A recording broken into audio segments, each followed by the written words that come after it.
Hello बच्चों। तो आज हम एलटी इंग्लिश का जो है नेक्स्ट पार्ट आपके लिए लेकर आए हैं। इसके काफ़ी सारे पार्ट हम करा चुके हैं, जो कि आपको वीडियोस अगर आपने नहीं देखी तो आपको मिल जाएगी। इसमें हम जितने भी इंपॉर्टेंट क्वेश्चन हैं और जितने भी पुराने पेपर्स हैं वही सॉल्व करवा रहे हैं। तो 10 सालों से जितने भी क्वेश्चन आ चुके हैं वो सारे के सारे क्वेश्चन का एक कंपाइल करके हम आपके पास में लेकर आए हैं। तो इसमें जो है हम पहले ग्रामर करवाएंगे इसी वीडियो में, उसके बाद हम लिटरेचर का पार्ट भी लेकर आएंगे। तो पहले ग्रामर के क्वेश्चन से हम स्टार्ट करते हैं। क्वेश्चन आपको दे रखा है कि find the correct meaning of the word given in Capitals. यानी आपको बोला है कि एक वर्ड दे रखा है आपको और आपको ये बताना है कि इसका करेक्ट मीनिंग क्या होगा। सबसे पहला वर्ड दे रखा है आपको मेट। इसका मीनिंग क्या होगा? To give up, apportion, join या क्विवर। ठीक है। तो आप इसको खुद भी सोच सकते हो, मैं इसको सीधा सीधा आपको आंसर बताऊंगा, आप अपने हिसाब से अनुमान लगाते रहिए कि आपका कितना सही हो रहा है। तो सबसे पहले तो अगर इस वर्ड की बात करें तो मेट का मतलब क्या होता है? इसका मतलब होता है कि अलॉट करना। और ज़्यादातर ये वर्ड जो है एक नेगेटिव वर्ड है। ये यूज़ होता है पनिशमेंट अलॉट करने के लिए या किसी को पनिश करने के लिए। ठीक है ना? तो अलॉट करना या बाँट देना, इसका मीनिंग होता है मेट का। तो इसका ऑप्शन नंबर 2 जो है अपोर्शन, इसका करेक्ट आंसर होगा। ठीक है। इसका अगर मैं आपको एक सेंटेंस बनाऊँ तो सेंटेंस बनेगा punishments allotted meted out to army soldiers to violate the army rule. इस तरीके से आप इसका सेंटेंस समझ सकते हैं। ठीक है। मीटेड आउट यूज़ होता है इसके साथ में, जो प्रीपोजिशन होती है मीटेड आउट टू। ठीक है। नेक्स्ट क्वेश्चन की ओर आते हैं। नेक्स्ट क्वेश्चन है आपका लीच पूछा है। लीच का मीनिंग क्या होगा? स्टील होगा, small reptile from Australia, make spotlessly या ड्रेन्ड अवे। ठीक है। तो लीच का मतलब होता है कि ये ज़्यादातर केमिकल्स के लिए यूज़ होता है। इसका मतलब होता है रिसना। क्या होता है? रिसना। रिसाव जो बोलते हैं ना, रिसाव हो रहा है, तो रिसाव रिसना, ये लीच इसके लिए यूज़ होता है। तो इसका option number 4 drain away correct answer होगा। नेक्स्ट आ जाते हैं हेयर। हेयर का मीनिंग क्या होता है? डियर, रैबिट, शी हॉर्स या ग्रासी मीडो। तो हेयर जो है, आपने अगर अंधाधुन पिक्चर देखी है आयुष्मान खुराना की, कौन सी? अंधाधुन। तो उसमें क्या था कि पिक्चर की शुरुआत होती है एक रैबिट से, जो बड़े कान वाला रैबिट होता है। वो भागता हुआ जाता है, उस पर गोली चलती है और पिक्चर की एंडिंग भी उसी पे ही होती है। तो वो जो बड़ा वाला रैबिट होता है उसी को हम कहते हैं हेयर। क्या कहते हैं? HARE, हेयर कहते हैं। तो ऑप्शन नंबर 2 जो है वो इसका करेक्ट आंसर होगा। नेक्स्ट आपको दे रखा है choose the correct sentence. I am too happy to see you, I am happier to see you, I am very happy to see you, और 1 और 3 बोथ आर करेक्ट। तो आपको बोला है कि इन सब में करेक्ट सेंटेंस क्या होगा? I am happy to see you. तो सबसे पहले मैं आपको ये बताता हूँ, टू एक नेगेटिव वर्ड होता है तो हैप्पी इसके साथ में वर्ड यूज़ नहीं होगा। तो ये तो बिल्कुल गलत है। I am happier to see you, happier एक तरह से हम बात कर रहे हैं कि ये किसी के साथ में कंपेयर करा है, कंपेरेटिव डिग्री है ये इस समय। तो ये भी इसका आंसर नहीं होगा। I am very happy to see you इसका करेक्ट आंसर होगा। तो ऑप्शन नंबर 3 इसका करेक्ट आंसर है। नेक्स्ट आ जाते हैं। नेक्स्ट क्वेश्चन आपको दे रखा है इन चारों सेंटेंस में कौन सा सेंटेंस जो है वो गलत है, सही है sorry. Walk carefully lest you may fall, walk carefully lest you should fall, walk carefully lest you should not fall, walk carefully lest you may not fall. तो सबसे पहले लेस्ट का मतलब क्या होता है? लेस्ट का मतलब होता है नहीं तो। क्या होता है? नहीं तो, कि ढंग से ध्यान से चलो नहीं तो तुम गिर जाओगे। तो गिर जाओगे, गिर सकते हो नहीं आ सकता, गिर सकते हो तो गलत हो जाएगा इसके लिए। तो यू में फॉल नहीं आता है, यू शुड फॉल आता है। तो ऑप्शन नंबर 2 अगर हम इसकी बात करें, इसका करेक्ट आंसर होगा walk carefully lest you should fall. ठीक है। नेक्स्ट आ जाते हैं choose the alternative nearest in the meaning to the word mute. आपको बोला है कि म्यूट एक वर्ड है, इसके आसपास यानी सिनोनिम इसका बताइए क्या होगा? पावरलेस, सिंपल, साइलेंट या फर्म। तो हमने काफ़ी चीज़ पढ़ी है, हमने ये भी हम काफ़ी रोज़मर्रा की ज़िंदगी में यूज़ करते हैं कि टीवी को जो है म्यूट कर दो। म्यूट का मतलब होता है साइलेंट कर दो। तो ऑप्शन नंबर 3 जो है इसका वो करेक्ट आंसर होगा। नेक्स्ट आ जाते हैं choose the alternative nearest in the meaning to the word humane. Humane का मतलब होता है काइंडनेस। क्या होता है? काइंडनेस। तो काइंडनेस अगर हम इसकी बात करें तो चारों ऑप्शन में से कौन सा वाला सेटिस्फाई कर रहा है? तो वार्म है, काइंड है, वेल मीनिंग है या सॉफ्ट है? तो काइंड इसका करेक्ट आंसर होगा, ऑप्शन नंबर 2। नेक्स्ट आ जाते हैं choose the alternative nearest in the meaning to the incess to the word incessant. Incessant का मतलब क्या होता है? एवरलास्टिंग, कॉन्टिन्यूस, ओवरलुकिंग या ओवरफ्लोइंग। इंसेसेंट ये हम रेन के लिए भी यूज़ करते हैं। It has been raining incessantly for 2 hours. तो इसका मतलब ये है कि इंसेसेंट का मतलब होता है कि बारिश लगातार 2 घंटे से हो रही है, लगातार यानी कॉन्टिन्यूस इसका करेक्ट आंसर होगा। तो ऑप्शन नंबर 2 इसका करेक्ट आंसर है। नेक्स्ट आपका आ जाता है स्पॉट द एरर का पार्ट। आपको बोला है कि 4 आपको ऑप्शन दे रखे हैं, एक वर्ड को 4 पार्ट्स में बांटा गया है। आपको जहाँ पे लगता है वहाँ पे एरर है, आप वहाँ पे पॉइंट आउट कर सकते हो।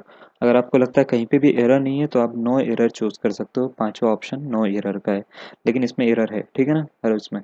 तो आपको बोल रखा है her knowledge of English are very good, are very limited. तो ये तो वही वर्ड है जो मेरे लिए भी यूज होता है। My knowledge is of English, आर आना ज़रूरी है? आर नहीं आएगा। जब नॉलेज की बात हो रही है तो सिंगुलर वर्ब लेगा, यानी ये लेगा इज वेरी लिमिटेड। ठीक है, तो माई नॉलेज या her knowledge is of English is very limited. तो ऑप्शन नंबर 3 जो है यहाँ पे एरर है, तो इसका करेक्ट आंसर है। नेक्स्ट आपको दे रखा है I am hardly pressed for time, I can not accompany you. ठीक है, प्रेस्ड फॉर टाइम का मतलब क्या होता है? सबसे पहले तो मैं बता देता हूँ, इसका मतलब होता है इन अ हरी, यानी जल्दबाजी में होना। क्या होना? इन अ हरी। तो सबसे पहली बात तो ये आ गई, प्रेस्ड फॉर टाइम है, इन अ हरी, इसके साथ में तो मैच ही नहीं कर रहा है पूरा का पूरा। ठीक है, तो हम इसमें कौन सा वाला बताएं, ये वाला एरर होगा या ये वाला एरर होगा? तो अगर हम इसकी बात करें, इसमें ये जो वर्ड है इसमें 1 और 2 दोनों में एरर हो सकता है, लेकिन प्रेस्ड फॉर टाइम जो है ये पूरा का पूरा सही है सेंटेंस। बस आई कैन नॉट अपना अकम्पनाई यू, ये जो है ये इसके साथ में फिट नहीं बैठ रहा। तो हम क्या करेंगे, इसकी वजह से, किसकी वजह से फिट नहीं बैठ रहा, ये इसकी वजह से, फर्स्ट वाले की वजह से फिट नहीं बैठ रहा। वैसे तो अगर इसको लगाना चाहिए था तो इनको 3 भागों में बांटना चाहिए था। प्रेस्ड फोर जो है ये पूरा का पूरा एक में होना चाहिए था। तो आप इसको इस तरीके से लिख सकते हो, आई am hardly having any time. ठीक है, हैविंग एनी टाइम, तो ये इसका करेक्ट आंसर होना चाहिए था। तो अगर हम इसकी बात करें, हार्डली हैविंग एनी टाइम या प्रेस्ड फॉर टाइम जो है ये पूरा का पूरा ही सब्सटीट्यूट होना चाहिए था। तो इसमें जो है ये दोनों में ही एरर है, लेकिन अगर लगाना चाहें तो इसमें नन ऑफ द अबव का ऑप्शन अगर आता तो हम लगा देते। अभी इसमें ऑप्शन नहीं है तो इसमें फर्स्ट और सेकंड दोनों को ही लिया जाएगा।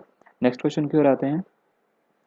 नेक्स्ट हम लिटरेचर का पार्ट आपको करवा रहे हैं। लिटरेचर का पार्ट में सबसे पहला जो क्वेश्चन है वो है the auditory duty of Wordsworth reminds us of. ये किसकी याद दिलाता है हमारे को? Milton's on his blindness, Keats ode to nightingale, Keats ode to melancholy sorry, Milton's paradise lost. तो ये दिलाता है मिल्टन्स की ब्लाइंडनेस की। तो ऑप्शन नंबर 1 जो है वो इसका करेक्ट आंसर होगा। नेक्स्ट आ जाते हैं ode on intimations. Next question आपको दे रखा है ode on intimations of immortality was published in.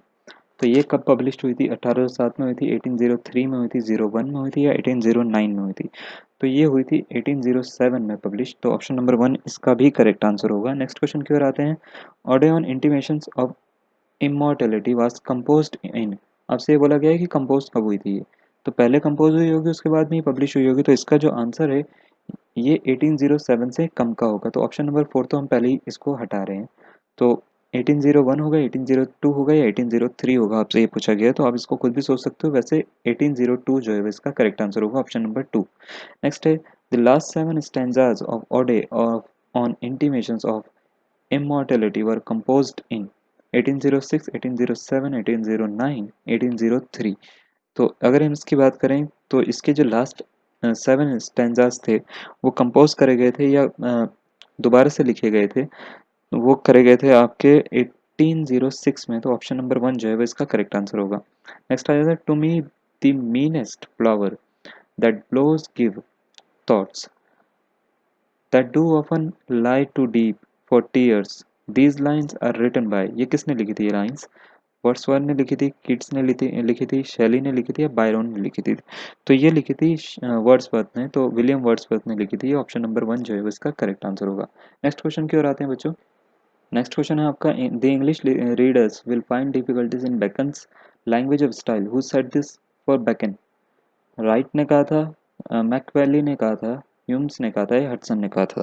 तो ये कहा था राइट ने, तो ऑप्शन नंबर 1 जो है वो इसका करेक्ट आंसर होगा। नेक्स्ट है who calls the essays of Bacon's good advice for Satan's kingdom?